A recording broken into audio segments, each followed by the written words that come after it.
আসসালামু আলাইকুম, welcome to BD study apps. Hello প্রিয় শিক্ষার্থী, তো তোমরা যারা এসএসসি বিএমটি দ্বাদশ শ্রেণীতে রয়েছ, আজকের ভিডিওটি তোমাদের জন্য। আমাদের আজকের টপিক অংশীদারি ব্যবসায় থেকে আমরা অঙ্কগুলো করতেছি। তো প্রথম থেকে শেষ পর্যন্ত দেখো, তো আশা করি অনেক কিছু বুঝতে পারবে। তো চলো শুরু করা যাক আমাদের আজকের ভিডিওটি। তো প্রথমে আমরা যেটা করব, প্রশ্নটা একটু ভালো করে পড়ে নেব। চলো।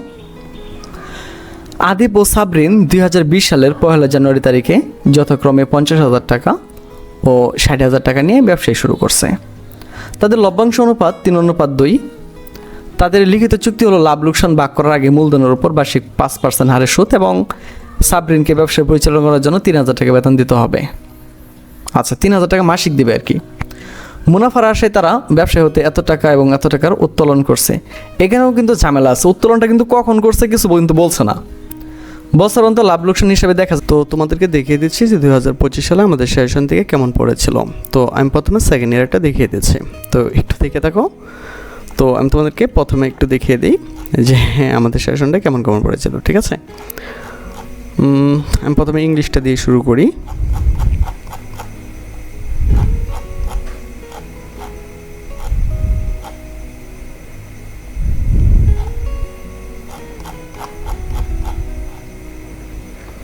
ওকে, তো দেখে নাও 2025 সালে আমাদের সেশনটা কেমন পড়েছিল। প্রথমে তোমাদেরকে ইংরেজিটা একটু দেখিয়ে দিচ্ছি। তো একটু কমেন্টগুলো দেখে নাও যে অনেক ভালো হয়েছে ভাইয়া, থ্যাংক ইউ সো মাচ। অনেক কমেন্ট পড়েছিল, এ প্লাস, আলহামদুলিল্লাহ স্যার, অনেক ভালো কমেন্ট পেয়েছি, দারুণ।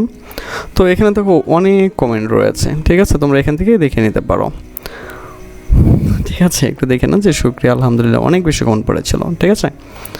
ওকে, তো এবার আমরা দেখি যে কে কীরকম আমাদেরকে রিভিউ দিয়েছে, তাদের রেজাল্টটা কেমন হয়েছে। আমরা তোমাদেরকে কিছু রেজাল্টটা দেখাই।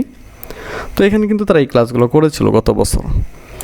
তো আমি সরাসরি চলে যাচ্ছি তোমাদের রেজাল্টটা একটু দেখাই। এই যে 2025 সালে কে কত পয়েন্ট পাইছিল, তো এটা একটু তোমাদেরকে দেখাই। তো দেখো 4.79, 4.38, 4.25, 4.21, 4.63, 4.04, অর্থাৎ তোমরা এখান থেকে 4 পয়েন্টের নিচে কিন্তু কারোর রেজাল্ট নাই। তো এখানে কিন্তু সবাই কমেন্ট করেও নাই। আর এর মূল কারণ ছিল তারা আমাদের সেশনগুলো নিয়েছিল এবং তারা এখান থেকে আমাদের অনলাইনে ক্লাসগুলো করেছিল। তো পূর্বের নেই কিন্তু আমাদের এবারও অনলাইনে ক্লাসগুলো চলতেছে। তো তোমাদেরকে যদি আমরা একটু দেখাই, তো হয়তো বা অনেকে করবা কি, তোমাদেরকে এখানে ব্যাচটা দেখানোর পরে ইচ্ছা মতন তোমরা এখানে রিকোয়েস্ট পাঠানো শুরু করবা, কিন্তু কোনো লাভ নেই। এখানে আমরা যদি তোমাকে অ্যাপ্রুভ না দিই, তাহলে তুমি এখানে ঢুকতে পারবে না, ঠিক আছে। দেখো তোমাদের 2026 সালে অলরেডি কিন্তু এখানে ক্লাস চলতেছে। অলরেডি তোমাদের 75 জন মেম্বার কিন্তু এখানে এডমিশন নিয়েছে। তো তারা কিন্তু এখানে ক্লাসগুলো করতেছে, ঠিক আছে। এখানে হিসাব বিজ্ঞানের ক্লাস করতেছে, ইংরেজি ক্লাস করতেছে, সব ক্লাসগুলো কিন্তু এখানে করতেছে। তো তুমি যদি আমাদের এখানে এডমিশন নাও, তাহলে কিন্তু তোমাকে এখানে আমরা অ্যাড করে দেবো। এর ফলে তুমি কিন্তু এখান থেকে ক্লাসগুলো করতে পারবা। তো আশা করি বিষয়টি তোমাদেরকে বোঝাতে পেরেছি। তাই এত টাকা মুনাফা হয়েছে। তো ক নাম্বার দেখো, লাভ লোকসান আবন্টন হিসাব তারা আমাদেরকে তৈরি করতে বলছে। আর খ নাম্বার বলছে অংশীদারদের মূলধন হিসাব তৈরি করতে। তো চলো করে ফেলি আমরা অঙ্কটা। প্রথমে লাভ লোকসান আবন্টন হিসাবটা তৈরি করি। লিখবা আদিপ এবং সাবরিনের লাভ লোকসান বন্টন বিবরণী 2020 সালে 31 ডিসেম্বর সমাপ্ত বছরের জন্য। সেম আগের মতোই নিট মুনাফা লিখবা আয় বিবরণী হতে স্থানান্তরিত হয়, যে এখানে তারা আমাদেরকে দেওয়া দিচ্ছে যে 1 লক্ষ টাকা, যে এটা এখানে আইনে শুধু বসাই দিলাম 1 লক্ষ টাকা। তো এখানে আমাদের এখন যেটা করতে হবে, বিয়োগ করতে হবে অসমন্বয়কৃত ব্যয়সমূহ। তো এটা কোনটা? অংশীদারদের মূলধন বিবরণী লাগবে, এখানে লাগবে মূলধনের সুদ। মূলধনের সুদ কেন লাগবে? তারা কিন্তু এখানে শুধু কি বলছে, মূলধনের উপর 5% হারে সুদ ধরতে হবে, উত্তোলনের উপরে কিন্তু তারা বলছে না। যেহেতু তারা উত্তোলনের উপর বলছে না, শুধু আমাকে মূলধনের উপরে ধরতে হবে। ওকে, উত্তোলনের সুদ থাকলে কিন্তু যোগ করতাম। আচ্ছা, তাহলে আদিপ 2500 টাকা। 2500 টাকা স্যার কীভাবে হইল? তাহলে আমরা একটু দেখি তার মূলধনটা। এটা ছিল তোমার 50,000 টাকা। তো 50,000 টাকার আমরা যেটা করব, আমরা 50,000 টাকার 5% করব। তাহলে তোমরা লিখবো 50,000 × 5%। 2500 টাকা আমাদের হয়ে গেছে। কারণ মূলধনের উপরে যেটা আছে, মূলধনের উপরে কিছু করতে হয় না, শুধুমাত্র উত্তোলনের উপরেই তোমার মানে বাড়তি কিছু করতে হয় আর কি, যেটা তোমাদেরকে প্রথম ভিডিওতে দেখাইছিলাম। পরে সাবরিন হচ্ছে তোমার তার 60,000 টাকা মূলধন আছে। তো 60,000 টাকা 5% আমাদেরকে করতে হবে। তাহলে 5% করলে আমরা 3,000 টাকা। তো জাস্ট এখানে 3,000 টাকা আমরা 11 নিয়ে আসলাম, পর যোগ করে 11 বসাই দিলাম। আরেকটা আছে, সেটা হচ্ছে সাবরিনের মূলধন বিবরণী। সে 12 মাস বেতন পাবে, প্রতি মাসে 3,000 টাকা করে, অর্থাৎ 3 × 30,000 টাকা। তো এই দুটো যোগ করে আমরা এই করে নিয়ে নিব, পাবো হচ্ছে আমরা 41,500 টাকা। উপরটা থেকে আমরা বাদ দিয়ে দেবো, তাহলে বন্টনযোগ্য মুনাফা হচ্ছে আমার এইটা। এই মুনাফাটা আমাকে মানে কি তাদের ভিতরে বন্টন করে দিতে হবে। তো এরপর দেখো অংশীদারদের মূলধন হিসাব, মুনাফার অংশ। মুনাফাটা কীভাবে হবে, সেটা তোমাদেরকে দেখাই দিতেছি। তাদের অনুপাত হইতেছে 3:2, এই অনুপাতে তারা মুনাফা পাবে। তাহলে 3 এর 2 যোগ করলে তুমি পাইবা 5।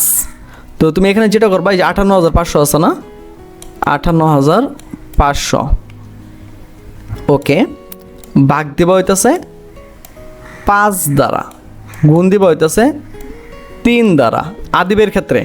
তো আমরা বের করি, সেটা হইতেছে 58,500 ভাগ হইতে। তো আমাদের ফেসবুক গ্রুপ হচ্ছে যেটা BD study apps by Abdullah, আর আমাদের ফেসবুক পেজ হচ্ছে যেটা বিডি স্টাডি অ্যাপস। আছে 5 গুণ হইতেছে 3, তাহলে হবে তোমার 35,100 টাকা। স্যার এটা কেন লিখলেন? এই যে এটা হইতেছে মুনাফা, এটা বন্টন করে দিতে হবে দুইজনের ভিতরে, আদিব এবং সাবরিনের ভিতরে, এবং তাদের যে অনুপাতটা আছে, মানে তারা যে লাভটা করবে, এই লাভটা তারা ভাগ করে নেবে এই অনুপাতে। তো প্রথমে হইতেছে দুটা যোগ করলে তুমি পাইবা 5, আর প্রথম যে আছে তোমার হইতেছে, তার নাম হচ্ছে কি, নামটা কি, আদিব। আদিবের হইতেছে 3 অনুপাতে পাবে, এবং সাবরিন হইতেছে 2 অনুপাতে পাবে। তো মোট আর কি 5 হবে আর কি। এই জন্য আমরা যেটা করলাম, এই টাকাটারে 5 দ্বারা ভাগ করলাম, আর আদিবে যেহেতু 3 পাবে, এই জন্য এটারে 5 দ্বারা ভাগ করলাম, 3 দ্বারা গুণ করলাম, আমার কাছে এই টাকাটা চলে আসলো। এখন সাবরিনের ক্ষেত্রে যেটা হবে, এই টাকাটারে 5 দ্বারা ভাগ করবা, 2 দ্বারা গুণ করবা, 2 দ্বারা গুণ করলে এই টাকাটা পাওয়া যাবে। এখন এই টাকাটারে যোগ করে এই ঘরে নিয়ে আসো, দেখো এই ঘরটা আর এই ঘরটা সমান হয়ে যাবে। তো তোমার অঙ্কটা কিন্তু হয়ে গেছে। তো আশা করি বিষয়টা তোমরা বুঝতে পেরেছো। তো 2 থেকে 3 বার ভালো করে দেখে নিও, তো আশা করি আর কোনো সমস্যা থাকবে না। তো এরপরে দেখো তারা আমাদের বলছে অংশীদারদের মূলধন বিবরণীটা তৈরি করতে বা মূলধন হিসাবটা তৈরি করতে। তো এটা আমি তোমাদেরকে দেখাইছিলাম। তাহলে লাগবে তারিখ, হিসাবের নাম, 2 জন অংশীদারের নাম লিখে ফেলবা, আদিব এবং সাবরিন। 2020 জানুয়ারি 1 তারিখ, ব্যালেন্স বিডি। যে টাকাগুলো আনছিল 50,000, 60,000 এখানে বসাই দেবা। এই যে টাকাগুলা, এই যে 50,000 টাকা এবং হচ্ছে 60,000 টাকা। তো এই টাকাগুলো তুমি হচ্ছে এগুলো বসাই দেবা, বুঝতে পেরেছো? এই যে বসাই দেবা। ডিসেম্বর 31 তারিখ লাভ লোকসান বন্টন বিবরণী, মূলধনের সুদটা যে বসাই দেবো 2500, 3,000। এই যে আমরা বের করছিলাম মূলধনের সুদটা, যে এইখানে, বুঝতে পেরেছো? এই যে 2500, 3,000।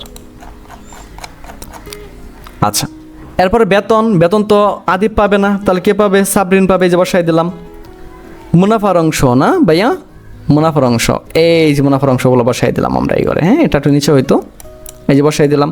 সবগুলো যোগ করে এই ঘরে নিয়ে আসবা, এই সবগুলো যোগ করে এই ঘরে নিয়ে আসবা, বুঝতে পারো নাই? ওকে। এরপর দেখো উত্তোলনটা একটু নিচে, মানে নিচে নামতো, যাই হোক উত্তোলন। তার উত্তোলন কত করে করছিল আমরা একটু দেখে নিই। একজনে 18,000, একজনে 15,000।